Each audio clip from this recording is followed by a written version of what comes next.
Hello दोस्तों, मैं लौट के आ चुका हूँ मार्शल गॉड के एक न्यू एपिसोड के साथ। अब तक हमने मार्शल गॉड में देखा कि पनिशमेंट एल्डर शू फेंग के ऊपर बहुत ही बड़ा अटैक कर देता है, मगर एन मौके में उधर एक ओल्ड मैन आ जाता है जो शू फेंग को उधर बचा लेता है और पनिशमेंट एल्डर के ऊपर अटैक करके उसे घायल कर देता है। और आज के एपिसोड के शुरुआत में दिखाया जाता है वो ओल्ड मैन पनिशमेंट एल्डर को अपने पावर की मदद से हवा में फ्लोट करवाने लग जाते हैं और उसे कहने लग जाते हैं, तुम्हारी कैसे हिम्मत हुई मेरे लोगों के ऊपर अटैक करने की। तभी पनिशमेंट एल्डर इस ओल्ड मैन को कहने लगता है, सर इस बच्चे ने बिना रीजन के हैंग फैमिली के बहुत सारे लोगों को मार दिया है और एक पनिशमेंट एल्डर के रूप में मैं सिर्फ मेरा ड्यूटी ही कर रहा था। अगर आप मेरे बात पे बिलीव नहीं कर रहे तो इन सारे विटनेस को पूछ सकते हैं। तभी वो सारे लोग भी कहने लगते हैं, मास्टर ये सच बोल रहा है। तभी इन बातों को सुन के ये ओल्ड मैन एल्डर गोंगसंग को पूछने लगता है, इधर क्या हो रहा है।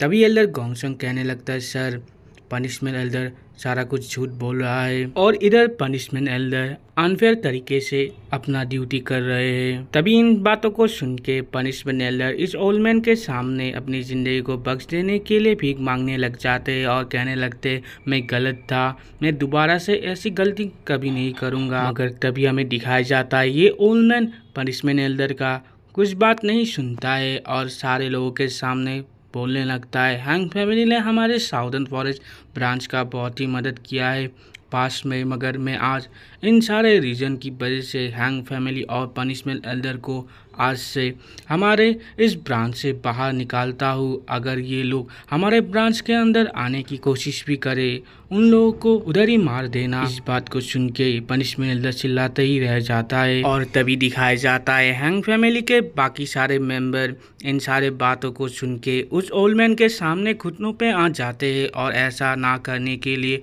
उस ओल्ड मैन के सामने भीख मांगने लग जाते। तभी पनिशमेंट एल्डर कहने लगता है, हमारी हैंग फैमिली ने साउथ फॉरेस्ट ब्रांच के लिए बहुत ही सालों से काम किया है, इसलिए आप हमें एक और मौका दीजिए। तभी दूसरी तरफ हैंग फैमिली का एक मेंबर कहने लगता है, हम जानते हैं हमारे हैंग फैमिली ने बहुत ही गलत काम किया है, मगर तब भी हमने इस ब्रांच के लिए बहुत ही काम किया है, इसलिए हमें एक और मौका दीजिए।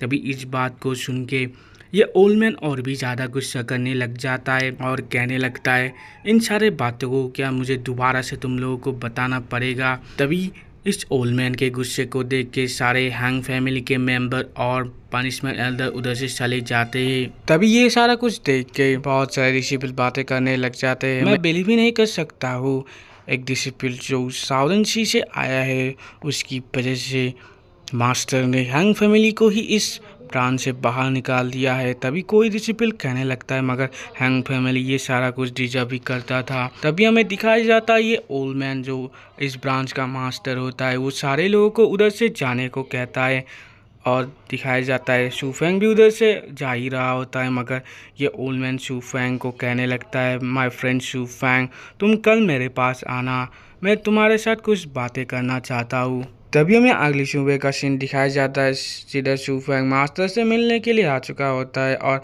उनके घर के बाहर पहुंच के मास्टर को कहने लगता है, मास्टर मैं शू फेंग हूँ, मैं आपसे मिलने के लिए इधर आ चुका हूँ। तभी दिखाया जाता है वो ओल्ड मैन अंदर से कहने लगता है, शू फेंग मैं तुम्हारा ही इंतजार कर रहा था, तुम जल्दी से अंदर आओ। तभी दिखाया जाता है उस कमरे के अंदर शू फेंग अंदर चला जाता है, जिधर शू फेंग को मास्टर कहने लगते है, माई फ्रेंड शू फेंग तुम्हें मुझे मास्टर कहने की कोई ज़रूरत नहीं है, मेरा नाम सी कॉन्ग चैनजी है, तुम मेरे फर्स्ट नेम से मुझे पुकार सकते हो। तभी दिखाया जाता है शू फेंग रेस्पेक्ट दिखाते हुए कहने लगता है, मैं शू फेंग आपके सारे बातों को समझ चुका हूँ मिस्टर सी कॉन्ग। तभी दिखाया जाता है ये ओल्ड मैन शू फेंग को कहने लगता है, शू फेंग तुम आज कैसा फील कर रहे हो। तभी शू फेंग उस ओल्ड मैन को थैंक यू कहने लगता है उसकी ज़िंदगी को बचाने के लिए और कहने लगता है आपके इधर के सारे मेडिसिन बहुत ही अच्छे हैं जिसकी वजह से मैं बहुत ही ठीक हूँ। तभी दिखाई जाता है ये ओल्ड मैन उदास होकर शू फेंग को कहने लगता है, मैं जानता हूँ कल तुमने बहुत ही सफ़र किया है और तुम सोच रहे होगे कि मैं क्वालिफाई नहीं करता हूँ इस जगह को चलाने के लिए और इस जगह में लॉ और रूल को रेगुलेट करने में। तभी शू फेंग कहने लगता है, मिस्टर सी कॉन्ग आप अनक्वालिफाइड नहीं है, आप सिर्फ थोड़ा बिजी थे।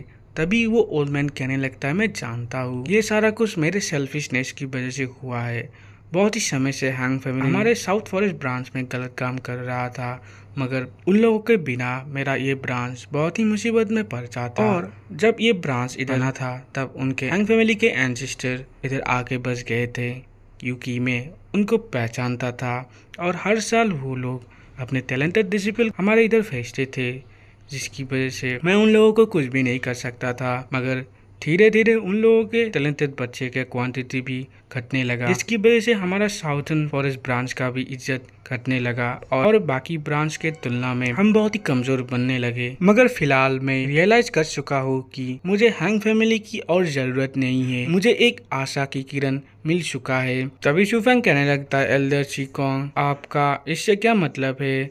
तभी वो ओल्डमैन कहने लगता है, ये होप तुम ही हो। तभी ये ओल्डमैन शूफेंग को कहने लगता है, शूफेंग तुम्हें इसके बारे में इतना सोचने की कोई जरूरत नहीं है। जब ओकाई माउंटेन फोर्स का क्रिएशन हुआ था तब उधर सार टैलेंटेड डिसिपल को ओकाई माउंटेन फोर्स के डिवीजन को क्रिएट करने का मौका मिला था और मेरे मेंटर को भी ये मौका मिला था और उन्होंने इस साउदर्न फॉरेस्ट को चूज किया था। तब उन्होंने साउदर्न सी में एक फॉर्मेशन लगा दिया था, जिसकी मदद से वो टैलेंटेड डिसिपल को ढूंढ पाए और उन्होंने तब कहा था कि मेरे इस साउदर्न फॉरेस्ट ब्रांच में मैं ऐसे डिसिपल को ट्रेन करूंगा जो आगे जाके ओकाई माउंटेन फोर्स को लीड करेगा। मगर बहुत ही समय बीत गया, तब भी ऐसा डिसिपल हमारे ब्रांच में नहीं आया जो जाके ओकाई माउंटेन को लीड कर सके। और अगर मैं तुम्हें ऑनेस्टली बताऊं तो मैं नहीं जानता हूँ मेरे मेंटोर ने इस जगह को क्यों चूज किया है ब्रांच बनाने के लिए, मगर तुम्हें देख के मुझे थोड़ा थोड़ा समझ आ रहा है और मेरा मेंटोर जिस बंदे को ढूंढ रहा था शायद वो तुम ही हो। तभी दिखाया जाता है ये ओल्डमैन कहने लगता है, तुम शायद सोच रहे हो मैं बहुत ही पागल हूँ, मगर पहले से ही मेरा गोल था तुम्हें ढूंढ के तुम्हारी अच्छी तरीके से टेक केयर करना। अगर तुम्हें ये पसंद आता है या नहीं तब भी मैं अपने सारे पावर की मदद से तुम्हें टेक केयर करूंगा। इस बात को सुन के शूफेंग इस ओल्डमैन को थैंक यू कहने लगता है। तभी दिखाया जाता है डेंग डेंग ये सारा कुछ सुन के शूफेंग को कहने लगते हैं, शूफेंग तुम तो बहुत ही लकी हो, ये ओल्डमैन अपने सारे पावर की मदद से तुम्हें टेक केयर करने वाला है। ये ब्रांच ना भी पावरफुल नहीं है तब भी ये अच्छा है कि कोई तुम्हें प्रोटेक्ट करने के लिए इधर है। तभी शूफेंग सोचने लगता है, मैं नहीं जानता हूँ इस ब्रांच के पास कितने कल्टीवेशन रिसोर्सेज है, मगर मुझे इस मौके का फायदा उठाना होगा और अपने कल्टीवेशन को बढ़ाना होगा। तभी शूफेंग खड़े होकर कहने लगता है, अगर मिस्टर चिकोंग मेरे ऊपर इतना ही हाई एक्सपेक्टेशन रखते हैं मैं कभी भी आपके डिसअपॉइंट नहीं करूंगा इस मामले में। इस बात को सुन के ये ओल्डमैन हंसने लगता है और कहने लगता है, मैं जानता हूँ तुम बहुत ही जीनियस हो और मेरे पास कुछ नोट है जिधर लिखा हुआ है तुम्हें कैसे सिखाना है। मैं होप करूंगा कि ये ओल्डमैन तुम्हें अच्छी तरीके से सिखा पाए। तभी दिखाया जाता है शूफेंग इस ओल्डमैन को कहने लगता है, मिस्टर मैंने सुना है आपने क्वासी एम्पर रिलिम में ब्रेक थ्रू कर दिया है, ये क्या होता है? ये क्या किंग रिलिम से लोअर रिलिम होता है? तभी शूफेंग का ये बात सुन के ये ओल्डमैन हंसते हुए कहने लगता है, लिटिल फ्रेंड शूफेंग तुमने मुझे थोड़ा अंडर एस्टिमेट कर दिया है। क्वासी एम्पर रिलिम किंग रिलिम और एम्पर रिलिम का बीच का रिलिम होता है, इधर तुम एम्पर पावर को थोड़ा बहुत यूज कर सकते हो।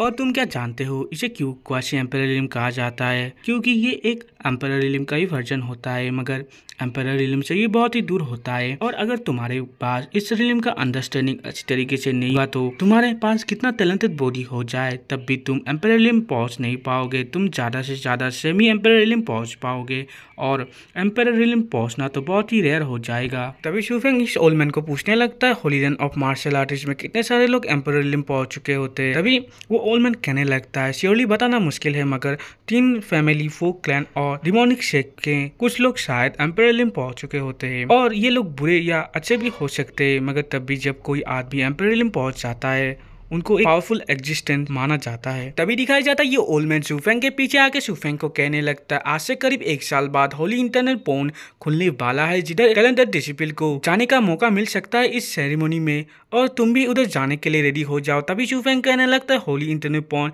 ये किधर है? तभी शूफेंग को ये ओल्डमैन कहने लगता है, होली इंटरनल पोन एक ट्रेनिंग साइट है जिधर मार्शल आर्टिस्ट अपने आप को पावरफुल बनाने के लिए ट्रेनिंग करते हैं और इधर तुम्हें बहुत ही अपॉर्चुनिटी मिल सकता है तुम्हें अपना कल्टीवेशन को बढ़ाने के लिए। लिए। और इधर बहुत ही ज्यादा मात्रा में अर्थ और स्काई एनर्जी पाया जाता है और मैं जानता हूँ उधर जाके तुम्हें बहुत ही बेनिफिट होने वाला है। और इस तरीके से बात करते करते रात हो जाता है, जिधर ओल्ड कहने लगता है फिलहाल बहुत ही लेट हो चुका है और मुझे थोड़ा काम भी करना है।